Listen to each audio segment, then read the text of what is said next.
Okay, so now we want to talk about what the water table is. So here is a picture of a hill, and then it's got a valley, and then let's say there's another hill on the other side. And we want to know what's going to happen to water whenever it rains. So let's say that it's going to rain down on all of this. Where's the water going to go?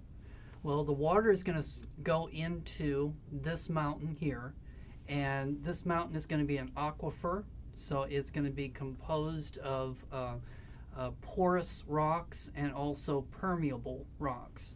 And so the water is going to start to percolate down until it reaches the water table.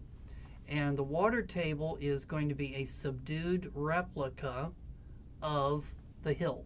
So the hill is this tall, but the water table only comes up this far on it.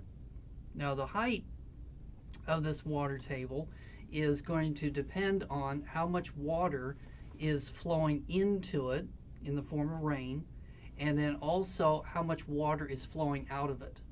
Because this water is going to flow under the influence of gravity, and it's going to try to flow, assuming that there's no barrier to it, like clay, for example, which was impermeable.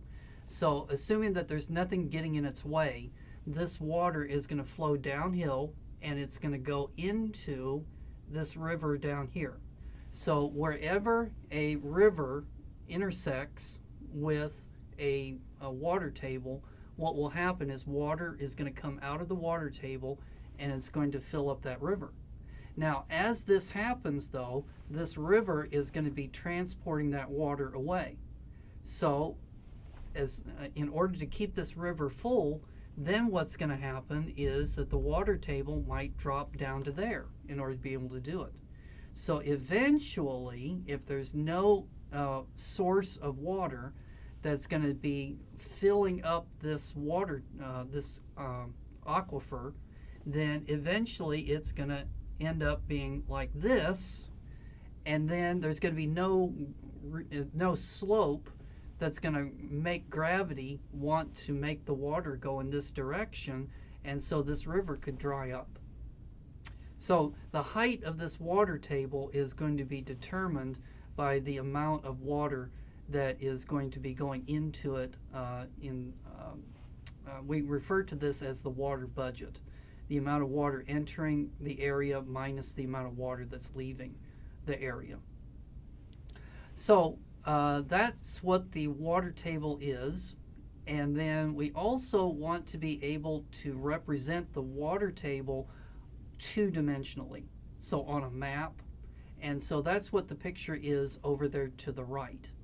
And so what we would do is we would have a certain area that we would want to know where the water table is. And so we would drill holes into the ground, and then we would measure how far underground is the water table.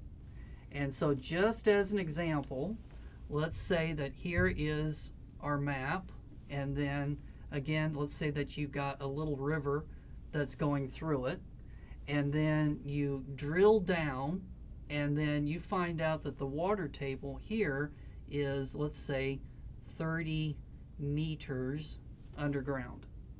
And then you drill down over here, and then you find out that the water table is like 20 meters down.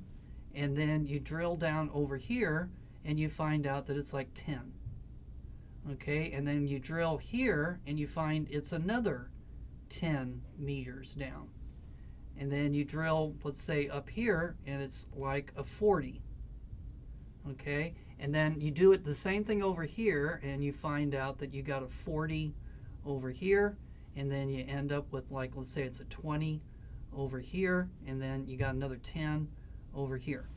So then the next thing you're going to try to do is connect the dots, so that if you connect all of these 10s together, then you're going to end up with something like that. And if you connect the 20s, and if you connect, well, there is no 30, but you can connect the 40s together, And so you could estimate that the 30 probably is over here somewhere. So these are going to be equal potential lines that represent different depths to the water table. If you draw lines that are perpendicular to these lines, then that's going to show you the direction that the water is flowing under the ground. So if we draw a line that's perpendicular to this one, then and to here, then this is going to be showing the direction that the water is traveling under the ground. And that's illustrated in that picture right there. Okay, let's take a break, and when we come back, let's talk about why does groundwater move.